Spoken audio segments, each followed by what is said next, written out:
I am Record. I am welcome to the webinar today, live training recipe for a great accounting website. We'll get started in just a minute. A little bit of housekeeping. If you have any issues, you can let me know in the webinar chat. And if you want to test that out, let me know where you're dialing in from today. I'm in the cold South Island of New Zealand. It's pretty much freezing here today, hence the thick clothing that I'm wearing. But yeah, let me know where you're dialing in from today. Would love to know. And we'll get started with the session in just a second. Um, we will be recording the session today, as always, and we'll send that out to you as an email either later today or most likely tomorrow. All right. Well, what we're going to be covering today is those things that take your website up a level from the basics. So we'll have a look at what we covered last week quickly, and then move on to those next level things. And a little about myself. My name is Matt Wilkinson. I'm the founder and CEO of BizInc. And we work with a heap of accounting and bookkeeping firms from across the world. We've probably built well over 1,000 websites in the last decade, and that's what I'll be sharing with you today is the best practices I have seen in that time. Now, this is the framework that we kind of have come up with at BizInc in terms of the marketing journey for accounting firms. Nobody's doing all of this stuff at the same time, right? This is the goal, right? Is to have all of this stuff working. And where does website sit in this? Well, pretty much across the whole piece, right? Like your website is really important across all of those stages of your marketing. And the way I often describe it is it's the center of your marketing world. There's obviously lots of other components these days, things like social media and all of those kind of things. But the website is really important in the middle of all of that. So we're going to keep this a really nice tight session again this week. So what we looked at last week was the basics of great accounting websites, and we talked about like a recipe and the ingredients being good enough design. So websites are there to seal the deal with referrals in the large part because 90% of accounting or bookkeeping for leads come from referrals. And I think everyone does a bit of due diligence and checks out your website. So it needs to be good enough, right? It doesn't need to be the best website in the world, but good enough that if you get a referral, that they're going to pick up the phone or send you an email. Other things that I think are important, they're really simple navigation. You keep the site nice and minimal. Realness, what I mean by that is things like pictures of you, your team, clients, bringing the website to life, kind of the opposite of the stock photograph of people laughing at a spreadsheet. We've all seen that kind of stuff. Social proof is really important. So testimonials, case studies do a much better job of telling people about how good you are to work with than marketing copy. And then clear calls to action. So when people are ready to take the next step, they're not going all over your website. And the method to do that, I think, use professionals just like you would advocate to your clients to hire you to do their taxes and accounting and bookkeeping. I do think, having seen a lot of DIY websites over the years for accountants and bookkeepers, it's a job for professionals. I think investing in photography pays you back a lot, and that talks to the realness part that I just mentioned. Show rather than tell. It's just sales 101, right? It's better to show something through like a case study or an example than claim it. And a couple of other ones, I think that being non perfectionist is really good when it comes to websites. Websites are never done. They keep being iterated and improved, and those small improvements compound over time. Just like saving or investing, you don't have to go nuts. It's those small things that you do week to week that make the big difference in the end. Okay, so let's get into what we're going to talk about today. And these are the things that I think take like a really good basic website and take it to the next level. And the first one of those is focus. So marketing to everybody is marketing to nobody. I was reading about a big firm in the UK this week, and they say their focus is SMEs. Well, that to me is not a focus at all, right? Because that's the majority of the economy. It's 90% of any economy. So I think that really good websites, really good marketing actually in general takes an opinion and you qualify people in and out with that opinion. So for example, this site, one of our clients in the US, Be a CPA, can anyone guess what they do? It's pretty obvious, right? The whole site is put around the niche that they focus on.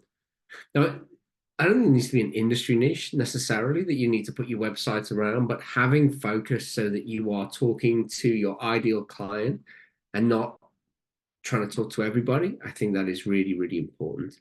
So I think that yeah, the best websites I see, they take an opinion, and that opinion could be in the design, could be very kind of suited to a certain type of ideal client. It's obviously in the content, and I think that strengthens a website. The opposite is, just a site that's trying to be everything for everybody, and it's much weaker for that. Next thing, lead magnets. So people buy when they are ready, not when you are. And that sucks, right? But that's the way it is in B2B marketing, is that people take a long time to make a decision, particularly when it comes to an accountant or bookkeeper. It's a big decision people make. They tend to procrastinate. I always talk about like you've got to overcome inertia, right? It's like banks, electricity companies, people get unhappy with them. They don't move because they can't be bothered. And there's the same bit of that with accountants and bookkeepers, which I guess can benefit you in one way if you've won a client. But on the other hand, if you're trying to get someone to switch to you, you've got to overcome that. Now, what normally is the factor in doing that is not something you do. It's something that happens in that person, in that business's relationship with their current provider. And what a lead magnet is really giving away something on your website to capture someone's capture data, so typically an email address, and then you can keep talking to that person, whether it's by email, you might call them, but they're in your database then, so that the idea being you can stay top of mind when they are ready to engage.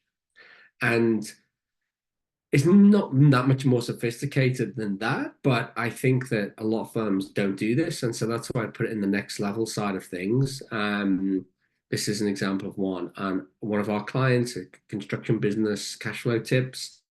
And I think that the more you can make something focused on the niche, so kind of going back to the point in the last slide of having focus, that should flow through to things like this as well. That's going to make them more powerful. So I talked about less is more on websites last week, having a minimal navigation, not too much content for people to sift through. But I think that there is a place for, oh, apologies, Brett. I'm not showing the screen. Let me just do that now.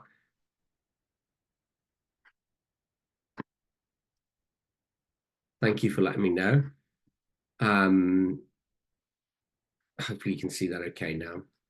Sorry about that, guys. I'm not my best form today. I've got the kindergarten illnesses. I think I've had 3 colds in about less than 2 weeks.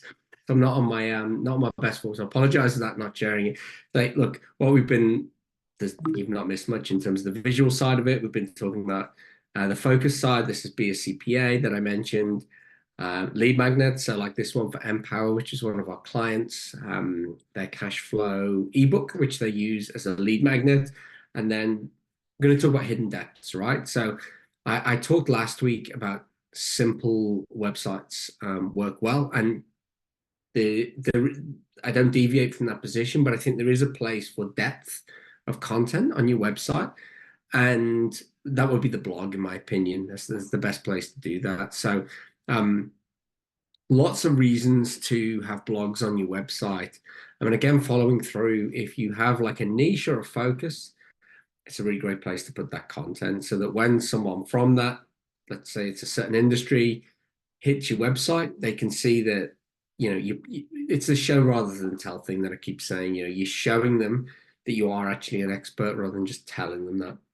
Um, Blogs can also help with SEO, which we'll talk about in a little bit. So they can help with local SEO and niche SEO. So obviously, if you were continuing that beer example, if you were like a CPA or an accountant for breweries, and that client who I showed earlier, they do this. They have a heap of blogs on there. I found them quite interesting. So I've got a friend who's got a brewery and it wasn't doing that well financially.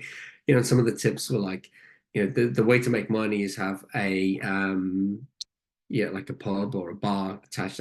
All this kind of stuff was really good, and I thought like that actually does show they're an expert. So can help with your search engines. It can prove that you really know your stuff. You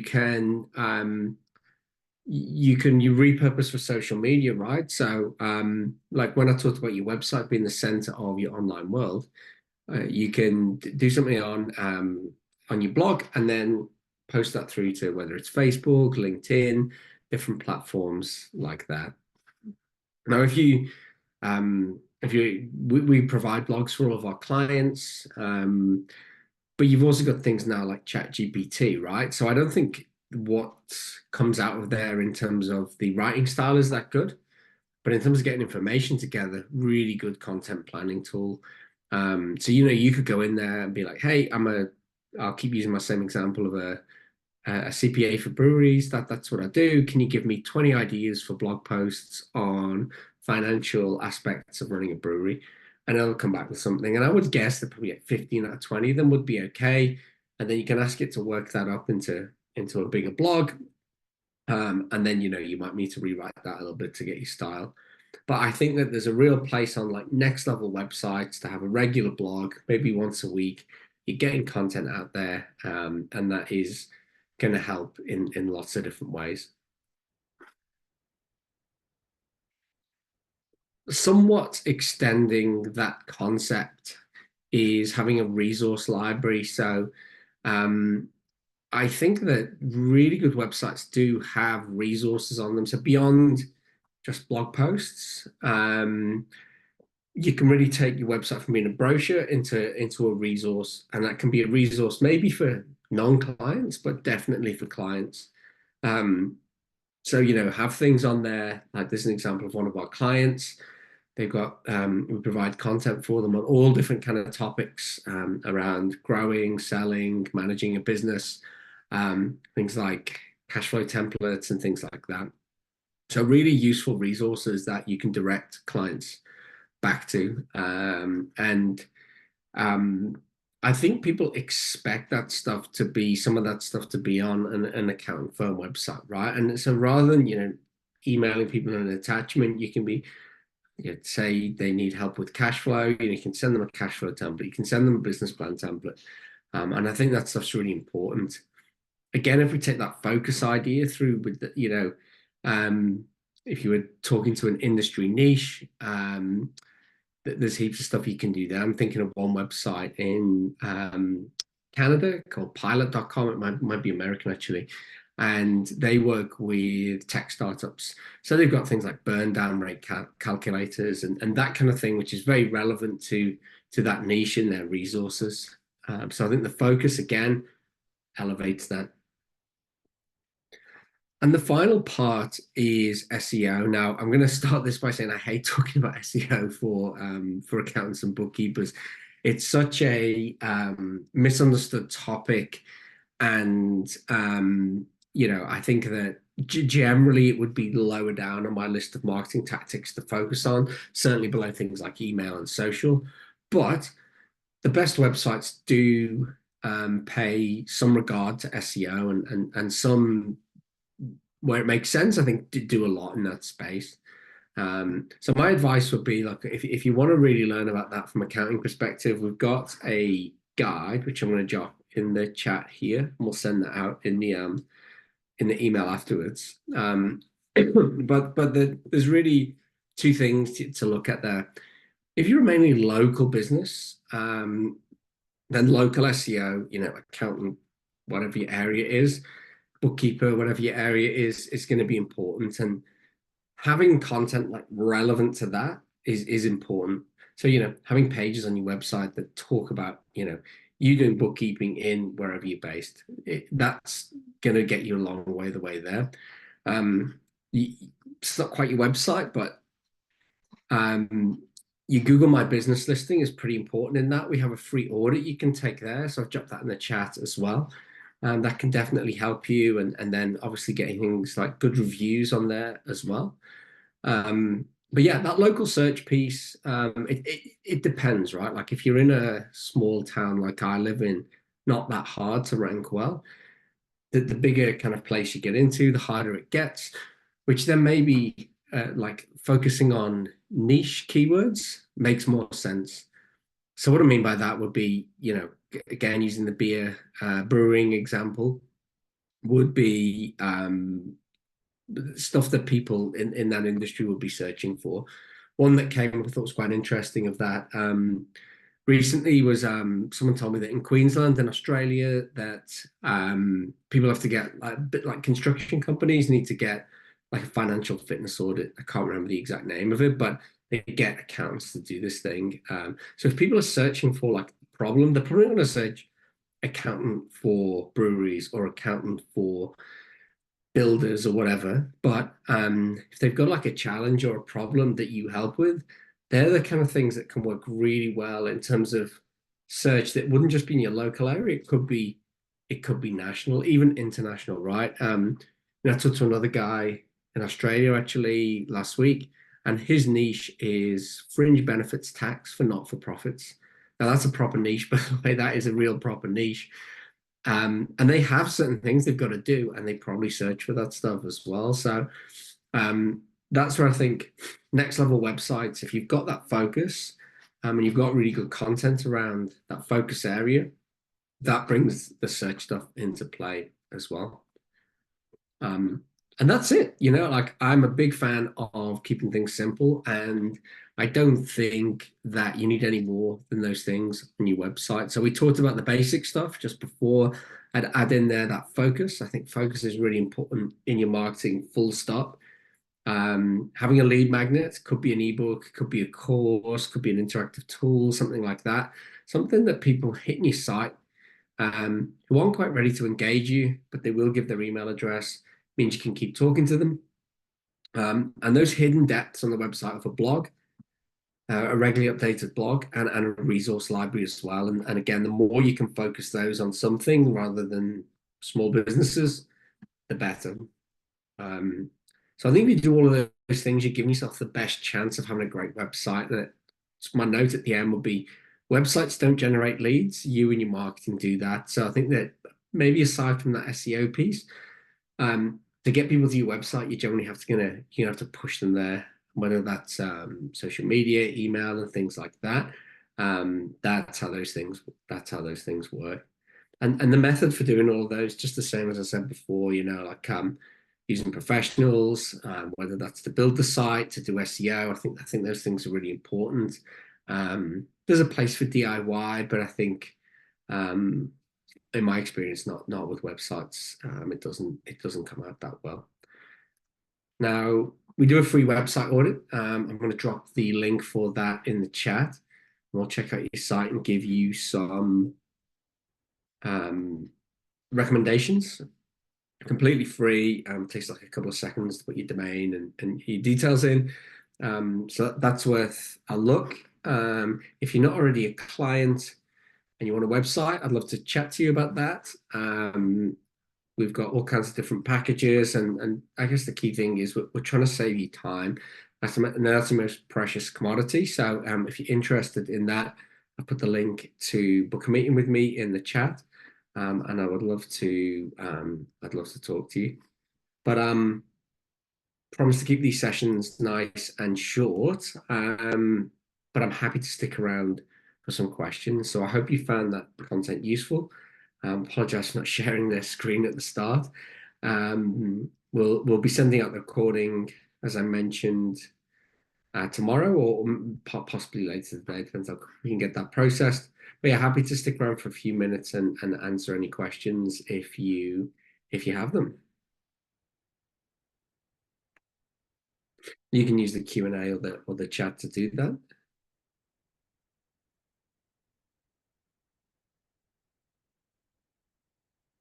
Well, look, I don't see any questions coming in, so I will give you some more of your day back. I really appreciate you coming along today, and hope you found all of that useful. You will have my details in the email if you want to chat about anything, or just send me a message. I'm always open to helping. But yeah, let's wrap up there and have a great rest of the day.